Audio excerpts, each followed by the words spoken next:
இல்மு தேடுவது, அதாவது அறிவை தேடுவதனுடைய அவசியம். இது எல்லோருக்குமே தெரிந்த பரிச்சயமான குர்ஆன் வசனங்கள், ஹதீஸ்கள் நம்ம எல்லோருக்கும் தெரிஞ்சதாக இருந்தாலும் சில முக்கியமான விடயங்களை நாம் இங்கு ஞாபகப்படுத்தலாம் நினைக்கிறோம். முதலாவதாக அல்லாஹ் தஆலா ரசூலுல்லாஹி ஸல்லல்லாஹு அலைஹி வஸல்லம் அவர்களுக்கு தூதுத்துவத்தை வழங்கி ரசூல் ஸல்லல்லாஹு அலைஹி வஸல்லம் அவர்களுக்கு குர்ஆனை அல்லாஹ் இறக்குகின்ற பொழுது முதலாவது வசனமாக அல்லாஹ் தஆலா இறக்குகின்ற வசனம் இக்ரா பிஸ்மி ரப்பிக்கல்லதீ ஹலக். அந்த கரா இக்ரா பிஸ்மி ரப்பிக்கல்லதீ ஹலக் என்ற அந்த கரா என்ற வார்த்தை அரபு அகராதி ரீதியாக நாங்கள் பார்த்தால் படித்தல், வாசித்தல், ஓதுதல், பல விஷயங்களை அது உள்ளடக்கி இருக்கும். பொதுவாக ஓதுதல் என்று எடுத்துக்கொண்டால் கூட அதற்கும் இல்மு தேவை. நிறைய பேர் சொல்லுவாங்க, அதாவது இது ஓதுதல் என்பது தானே குறிக்கிறது, கராத் கரா என்பது நீங்க எப்படி கல்வி அறிவுன்னு சொல்லி விளக்கம் கொடுப்பீங்க என்று சிலர் நேரடி கருத்தை வைத்து கூட விளக்கத்தை எடுப்பவர்களுக்கு மறுப்பு சொல்வது உண்டு. உண்மையிலேயே நேரடி அர்த்தத்தில் நாம் பார்த்தால் கூட கரா, உதாரணமாக கரா என்ற ஓதுதல் என்பது இன்று அலிஃப் பா தா சா இதை படிக்க வேண்டும், அலிஃபுக்கு மேல ஃபத்ஹா வந்தா எப்படி, கஸ்ரா வந்தா எப்படி உச்சரிக்கிறது என்பதை படிக்க வேண்டும். அதே மாதிரி குர்ஆனுடைய வசனங்களை எப்படி நம்ம ஓதுறது, அதனுடைய தஜ்வீத் எப்படி பேணி ஓதுறது என்பதெல்லாம் கல்விதான். அப்ப எனவே கிராத் என்பது கூட அது இல்மின் பக்கம் தேவை உள்ளதாக இருக்கிறது. இல்முல் கிராத், அதன் பின்னால் அதனுடைய கிராத் எப்படி ஓதுறது, அதனுடைய ராகங்கள் எப்படி எடுக்கிறது, அல் கிராத் சபா 7 கிராத் என்ன என்பதெல்லாம் பரந்த விரிந்த கலைகள். அப்ப எனவே இக்ரா பிஸ்மி ரப்பிக்கல்லதீ ஹலக், நீங்க படிங்க ஓதுங்க என்று சொன்னால் கூட, ஓதுதல் என்று சொன்னா கூட அது இல்மைத்தான் குறிக்கிறது. அது இல்மு இல்லாமல் ஓத முடியாது. இன்று அதிகமானவர்கள் நாம் பார்க்கிறோம், அதாவது அரபி, அதாவது அவர்களுடைய அடிப்படையில் அவர்கள் அரபிகளாக இருந்தால் கூட குர்ஆனை ஓத முடியாத ஒரு சூழ்நிலை இருக்கிறது. ஏனென்றால் பேச்சு வழக்கிலே பேச முடியும், வாசிக்க முடியாது. ஏனென்றால் வாசிப்பது என்பது இல்மோடு சம்பந்தப்பட்டது. அதே போன்றுதான் ரசூலுல்லாஹி ஸல்லல்லாஹு அலைஹி வஸல்லம் சொன்னார்கள், தலபுல் இல்ம் ஃபரீதா அலா குல்லி முஸ்லிம். இந்த ஹதீஸ் இப்னு மாஜால வரக்கூடிய ஹதீஸ். இந்த ஹதீஸ்ல சிறிய பலவீனம் இருந்தாலும் இந்த ஹதீஸினுடைய ஒட்டுமொத்த கருத்தை வைத்து பார்க்கும் பொழுது இது ஒரு சரியான ஹதீஸாக நாங்கள் பார்க்க முடியும். அனஸ் இப்னு மாலிக் ரலியல்லாஹு அன்ஹு அறிவிப்பு, ரசூல் ஸல்லல்லாஹு அலைஹி வஸல்லம் சொன்னார்கள், தலபுல் இல்ம் ஃபரீதா அலா குல்லி முஸ்லிம், ஒவ்வொரு முஸ்லிமுக்கும் இல்மை தேடுவது கடமை என்று ஸல்லல்லாஹு அலைஹி வஸல்லம் சொன்னார்கள். அப்ப எனவே இந்த இல்ம் என்பது கடமை. அதாவது அறிஞர்கள் சொல்லுகின்ற பொழுது இந்த இல்ம், அதாவது கடமை என்ற இல்ம் எதை குறிக்கிறது என்று சொன்னால், ஒரு மனிதன் அவனுக்கு கடமையாகி விட்டது, தொழுகை கடமையாகிறது, பருவ வயது அடைந்தால் ஒவ்வொருவரும் தொழ வேண்டும். அப்ப தொழுகை கடமையான ஒருவர் தொழுகையை பற்றி படிப்பது ஃபர்த், ஜகாத் கடமையான ஒருவர் ஜகாத்தை பற்றி படிப்பது ஃபர்த், வியாபாரம் செய்கின்ற ஒருவர் வியாபாரத்தை பற்றி படிப்பது ஃபர்த். அதனாலதான் சஹாபாக்களை பொறுத்தவரையில் அவர்களுடைய சந்தைக்கு வருகின்றவர்களை பார்த்து, நீங்கள் சந்தைக்கு வருவதற்கு முன்னால் இல்மை தேடிக்கொண்டு சந்தைக்கு வாருங்கள் வியாபாரம் செய்வதற்கு என்று சொன்ன வரலாறுகள் எல்லாம் ஆதாரபூர்வமாக பதியப்பட்டிருக்கிறது. அப்ப எனவே ஒவ்வொரு மனிதனும் தான் எந்த அடிப்படையில் எது அவனுக்கு கடமையாகிறது, நோன்பு வந்து விட்டால் நோன்பை பற்றி அவன் முழுமையாக அறிந்திருக்க வேண்டும். ஒரு பெண் அவளுக்கு ஏற்படுகின்ற அவளோடு சம்பந்தப்படுகின்ற சுத்தம் சம்பந்தப்பட்ட விஷயங்களை அறிந்து வைக்க வேண்டும். ஒரு ஆண் அவனுடைய சுத்தம் சம்பந்தப்பட்ட விஷயங்களை அறிந்து வைக்க வேண்டும். இந்த விடயங்களை படிப்பது கட்டாய கடமை. இதை படிக்காமல் விடுவது ஹராம், பாவத்தை உங்களுக்கு பெற்றுத்தரக்கூடிய. இது எனக்கு தெரியலையே, அடிப்படையான விஷயங்களை அறியாமல் இருப்பதே ஒரு பாவம். நாம நினைக்கிறோம், இது எனக்கு தெரியாது, இதெல்லாம் ஆலிம்கள் படிக்க வேண்டியது, இதெல்லாம் உலமாக்கள் படிக்க வேண்டியது, அவங்ககிட்ட கேட்டுதான் நாங்க தெரிஞ்சு கொள்ளணும், அது நாங்க ஒவ்வொரு சந்தர்ப்பத்திலையும் கேட்டுக்கொள்வோம் என்று சொல்வது என்பது இது கூடாது. அடிப்படையான அம்சங்களை, அதாவது கிளை சட்டங்கள், அதுல கருத்து வேற்றுமை உள்ள விஷயங்கள் இருக்கிறது, ஆதாரத்தின் அடிப்படையிலே புரிந்து கொள்ளப்பட வேண்டிய பல விஷயங்கள் இருக்கிறது. அது ஆலிம்கள் உலமாக்களோடு சம்பந்தப்பட்டாலும் அடிப்படையான அம்சங்கள், தொழுகையில் நாம் எப்படி தொழ வேண்டும், ஃபர்லான தொழுகை எப்படி நாம் நிவர்த்தி செய்ய வேண்டும், ஃபர்லான குளிப்பை எப்படி குளிக்க வேண்டும், எப்படி உது செய்ய வேண்டும் என்பதெல்லாம் அடிப்படையான கடமை. எனவேதான் இல்மை நாம் தேடிக்கொள்ள வேண்டும். இல்மினுடைய அடிப்படை என்பது, நான் இந்த உலகத்திலே ரசூல் ஸல்லல்லாஹு அலைஹி வஸல்லம் அவர்களை முழுமையாக பின்பற்றி வாழ்வதற்கு எனக்கு தேவையான அறிவு, இஸ்லாத்தை நான் முழுமையாக இந்த உலகத்திலே நான் இஸ்லாமியனாக முஸ்லிமாக வாழ்வதற்கு எனக்கு என்ன அறிவெல்லாம் தேவை, அத்தியாவசியமாக அதை படிப்பது கட்டாய கடமை. அப்ப எனவே இந்த அறிவுதான் தலபுல் இல்ம் என்பதை அறிஞர்கள் சொல்லி காண்பிக்கிறார்கள். எனவே அந்த அறிவை நாம் ஒவ்வொருவரும் தேட வேண்டும். அது ஒவ்வொருவருக்கும் கடமை. அது அல்லாமல் அடுத்த துறை சார்ந்த அறிவு என்பது அது ஃபர்து கிஃபாயா என்ற அடிப்படையிலே ஊரில் இருப்பவர்கள் ஒருவர் அல்லது யாராவது ஒருவர் கற்றுக்கொண்டால் போதும் என்பது துறை சார்ந்த அறிவு. ஆனால் அது சட்ட ரீதியாக சொல்லப்பட்டாலும் ஒவ்வொருவரும் நான் முஸ்லிமாக பிறந்தால் என்னுடைய எனக்கு முன்னால் வாழ்ந்த சஹாபாக்கள் குறித்து, தாபீன்கள் குறித்து, இமாம்கள் குறித்து, நல்லோர்கள் குறித்து ஓரளவாவது தெரிந்து வைப்பது மிக மிக ஏற்றமானது, பொருத்தமானது. அது அவனுடைய வாழ்க்கைக்கு ஒரு முன்மாதிரியாக கூட அமையும்.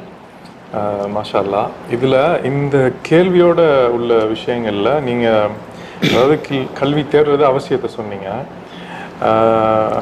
இப்ப பாத்தீங்கன்னா உலக கல்வி, மார்க்க கல்வி என்று பிரிச்சு பேசுறாங்கல்ல, அது சரியாது? அதாவது கல்வி என்று சொல்கின்ற பொழுது இப்ப இந்த கல்வியை இரண்டாக பிரிக்கிறார்கள். இது உலக வளமையில துனியாவுடைய கல்வி, தீனுடைய கல்வி, உலக கல்வி, மார்க்க கல்வி என்று பிரிக்கலாமா என்று சொன்னால் நம்முடைய நிலைப்பாடு ரெண்டையும் அப்படி பிரிக்க முடியாது. தீனுடைய கல்வி, துனியாட கல்வி, உலக கல்வி, மார்க்க கல்வின்னு பிரிக்க முடியாது. ஏனென்றால் அதை எப்படி நம்ம பிரிக்கலாம் என்று சொன்னால், ஷரியா மார்க்க கல்வி பயனுள்ள கல்வி, பயனற்ற கல்வி இருக்கிறது அது ஹராம். பயனற்ற கல்வியை எடுத்துக்கொண்டால் உதாரணமாக சூனியத்தை படிப்பது ஹராம். அதே மாதிரி எதெல்லாம் குஃபுருக்கு ஷிர்க்குக்கு இட்டுக்கொண்டு எங்களை இட்டு செல்லுமோ அதை படிப்பது ஹராம், கூடாது. அது பயனற்ற கல்வி. அது உலகத்துக்கும் தேவையில்லை, மறுமைக்கும் எங்களுக்கு தேவையில்லை. பயனுள்ள கல்வி, உதாரணமாக ஒருவர் கணிதம் படிக்கிறார், இது பயனுள்ள கல்வி. ஏன் பயனுள்ள கல்வி என்றால் இப்ப ஜகாத் கணிதத்தோடு சம்பந்தப்படுகிறது. அனந்தர சொத்து பங்கீடு, மவாரிஸ், இல்முல் மவாரிஸ், இது கணிதத்தோடு சம்பந்தப்படுகிறது. பல நீங்கள் அதாவது பார்த்தால் ஆந்திர சொத்து பங்கீடு சம்பந்தமாக போட்டு பார்த்தால் கணக்குகளை போட்டு பார்த்து பெருக்கி கூட்டி கடைசியில் வருவதற்கு இல்முல் ஹிசாப், கணக்கு தேவைப்படுகிறது. அதே மாதிரி தான் கிபிலாவை கண்டுபிடிப்பதற்கு கூட கணக்கு இருக்கிறது. சில அறிஞர்களை பொறுத்தவரை இல்முல் மீகாத், இல்முல் அஃப்லாக் என்று சொல்வார்கள், வானசாஸ்திர அறிவு. இந்த அறிவு இதுல இன்னொரு அறிவு இருக்கிறது, குறி சொல்ற அறிவு. அதல்லது, அதாவது கிபிலாவை கண்டுபிடிப்பது, திசைகளை கண்டுபிடிப்பது, நட்சத்திரத்தை வைத்து திசைகளை கண்டுபிடிக்கிறது என்பது நல்ல ஒரு அறிவு. அப்ப இது பயனுள்ளது. அப்ப இது மாதிரி வரக்கூடிய கணக்கு போட்டு பார்த்து நாங்க ஜகாத் கொடுப்பதற்கு, அது மாதிரி அனந்தர சொத்து பங்கீடு சம்பந்தமாக அதனோடு கணக்கு சம்பந்தப்படுகிறது. அதே மாதிரி இப்ப புவியியல், ஜியோகிராபி, அதே மாதிரி வேறு சமூகவியல், சோசியாலஜி, அதே மாதிரி சயின்ஸ் எடுத்துக்கொண்டாலும் எந்த துறை எடுத்துக்கொண்டாலும் அது பயனுள்ள கல்விதான். நாம் பயன்படுத்துவதை பொறுத்து அது பாவமாக மாறலாம். ஒருவருக்கு அந்த அவரை தேடுவது என்பது கூடாத ஒன்றல்ல. உதாரணமாக இன்று எடுத்துக்கொண்டால் மருத்துவத்தை நம்ம பேசுகிறோம். மருத்துவம் கண்டிப்பாக படிக்க வேண்டிய ஒரு விஷயம். ஆனால் துரதிருஷ்டவசமாக நாம் இன்று அதை விட்டு தூரமாக இருந்தாலும் எமக்கு முன்னோடிகளாக இருக்கிறார்கள் இஸ்லாமிய அறிஞர்கள்.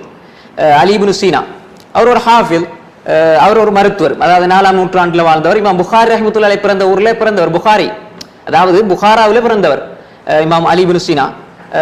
அதே போன்றுதான் இந்த துறைகளை எடுத்துக்கொண்டால் பயனுள்ள கல்வி என்றுதான் நாம் சொல்ல வேண்டும். அவ்வளவுதானே? அப்ப எனவே இந்த கல்வியை கற்க வேண்டும். உதாரணமாக இந்த கல்வி இருந்தால்தான் ஷரியத்தை படிக்க முடியும், ஷரியத்தை தெளிவாக புரிந்து கொள்ள முடியும். சிலர் பாடசாலைக்கு அனுப்புவதில்லை. ஏனென்றால் அங்கு துனியாவுடைய கல்வி என்று சொல்கிறார்கள். அப்ப துனியாவுடைய கல்வி என்று சொன்னால் இப்ப அதை படிக்காம இந்த புள்ளை எப்படி அரபு படிச்சு மார்க்கம் படிக்க போகுது? இப்ப கலமுன் என்று சொன்னால் பேனை என்பது தமிழ்ல தெரிஞ்சிருக்கணும், எழுத தெரிஞ்சிருக்கணும். அப்படி இல்லாம அந்த பிள்ளைக்கு இப்ப நேரடியாக அரபு படிக்க போனா எப்படி படிக்கும்? எழுதவும் தெரியாது, தமிழ்ல வாசிக்கவும் தெரியாது, அல்லது அவனுடைய மொழியும் தெரியாது என்றால் அப்ப எப்படி அந்த பிள்ளை ஷரியத்தை படிக்கும்? எனவே அந்த பிள்ளைகளுக்கு பயனுள்ள கல்வி எழுத படிச்சு கொடுங்கள். உதாரணமாக நான் எவ்வளவு பெரிய அரபுல பாண்டித்துவம் பெற்றிருந்தாலும், ஹதீஸ்ல பாண்டித்துவம் பெற்றிருந்தாலும் எனக்கு தமிழால் எழுத முடியல என்று சொன்னால், ஒரு பந்திய தமிழால் எழுத முடியல என்று சொன்னால் நான் எப்படி மக்களுக்கு செய்தியை கொண்டு போகிறேன்? அப்ப நான் படிச்ச இல்முல என்ன பிரயோசனம் இருக்குது? எனக்கு தமிழ் ஒழுங்கா பேச தெரியாது என்று சொன்னால் அதுல என்ன பிரயோசனம் இருக்கிறது? எனவே நாம் அடிப்படையாக கற்க வேண்டிய கலைகள், நாம் அதாவது நம்முடைய துறை சார்ந்து நம்முடைய எழுத்துத்துறையில, அதாவது எழுத வாசிக்க நாம் தமிழ் மொழியாக இருக்கலாம், அல்லது உருதாக இருக்கலாம், அல்லது ஆங்கிலமாக இருக்கலாம், ஏதாவது ஒரு மொழி, தாய்மொழி அல்லது நீங்கள் படிக்கின்ற மொழி, இதை படித்து அதில் இருக்கக்கூடிய சட்ட திட்டங்கள், இலக்கண இலக்கியங்களை ஓரளவு படிக்க வேண்டும். அதே போன்று நாம் வாழுகின்ற தேசத்தை புரிந்து கொள்வதற்காக நம்முடைய என்ன சிலபஸ்ல உள்ளடக்கப்பட்டிருக்கிறதோ அதனை நாம் படித்துக் கொள்ள வேண்டும். அது பிற்பட்ட காலங்களில் எது நமக்கு தேவையில்லை என்பதை நாம் சிந்தித்து உணர்ந்து நாம் ஒதுக்க வேண்டுமே தவிர மொத்தமாக ஒதுக்கிவிட்டால் கிடைக்க வேண்டிய 80% நல்ல அறிவு இல்லாமல் போய்விடும். அப்ப எனவே இது பயனுள்ள கல்வி என்பதை நாம் முதலாக புரிந்து கொள்ள வேண்டும். ஷரியாவினுடைய கல்வி என்பது இப்ப நாம பார்க்கிறோம், ஹதீஸ் இருக்கிறது, தஃப்சீர் இருக்கிறது, ஃபிக்ஹ் இருக்கிறது, தாரிக் இருக்கிறது, அகீதா இருக்கிறது, அஹ்லாக் இருக்கிறது. நாம் அதாவது தஃப்சீர் என்றால் தஃப்சீர்ல உலூமுல் குர்ஆன் என்று இருக்கிறது. உலூமுல் குர்ஆன்ல அப்படியே கலைகள் எடுத்து அதுல ஒரு 28 கலைகள் 30 கலைகள் இருக்குது. தஃப்சீர் ஹதீஸ் எடுத்தால் ஹதீஸ்ல உலூமுல் ஹதீஸ் அதில் இருக்கிறது. கிட்டத்தட்ட 100-150 கலைகள் இந்த ஷரியாட கலைகள்ல இருக்கிறது. அப்ப எல்லாத்தையும் படிக்க நம்ம சொல்ல வரையில. எனவே இந்த ஷரியாவினுடைய கலை என்பது மார்க்க கல்வி, அது படிக்கும் பொழுது நன்மை கிடைத்துக் கொண்டே இருக்கும், நன்மை நிச்சயமாக கிடைத்துக் கொண்டே இருக்கும். இந்த இல்மை படிப்பதன் மூலமாக மலக்குமாருடைய சூழல்ல இருக்கிறோம், மலக்குமார்களோட நாம ஒன்றாக இருக்கிறோம். அதே மாதிரி அல்லாஹ்விடம் இருந்து நன்மையை நாம் பெற்றுக் கொண்டிருக்கிறோம். ஒரு பொழுதும் இந்த ரெண்டையும் ஒன்றாக சேர்த்து விட முடியாது. ஆனால் இது பயனுள்ள கல்வி தேவை. ஆனால் ஷரியா என்பது எங்களோட வாழ்க்கையினுடைய அடிப்படை. எனவே நாம் இதை கற்றுக்கொள்ள வேண்டும். அதே நேரம் அதை புறக்கணிக்க வேண்டிய அவசியம் கிடையாது. துனியாவுடைய கல்வி, அதை படிப்பதனால் எந்த பிரயோசனம் இல்லை என்றும் நாம் ஒதுக்கிவிடவும் கூடாது. அதே நேரம் அது மாத்திரம் போதும் என்று சொல்லிட்டு நான் கல்வியை கற்க போகிறேன், தலபுல் ஃபரீலா, எனவே இந்த ஹதீஸ் எடுத்து இங்க போட்டு இவர் அக்ரிகல்ச்சர்ல PhD முடிச்சிருக்கிறாரு, ஆனால் இவருக்கு சூரா ஃபாத்திஹா தெரியாது, தொழ தெரியாது என்ற என்ன பிரயோசனம் இருக்குது? ஒரு பிரயோசனம் இல்லை. அப்ப எனவே பேஸ்மெண்ட் அத்திவாரம் என்பது ஷரியாவினுடைய கல்வி. நாம் எடுக்க வேண்டிய பகுதிகளை எடுத்துக்கொண்டு மேலதிகமாக படிப்பது என்பது அவர்களுடைய விருப்பம். அது எனவே அப்படித்தான் நாம் புரிந்து கொள்ள வேண்டும். பயனுள்ள கல்வி ஷரியாவினுடைய கல்வி என்று நாம் புரிந்து வைத்துக் கொண்டால் இலகுவாக இருக்கும்.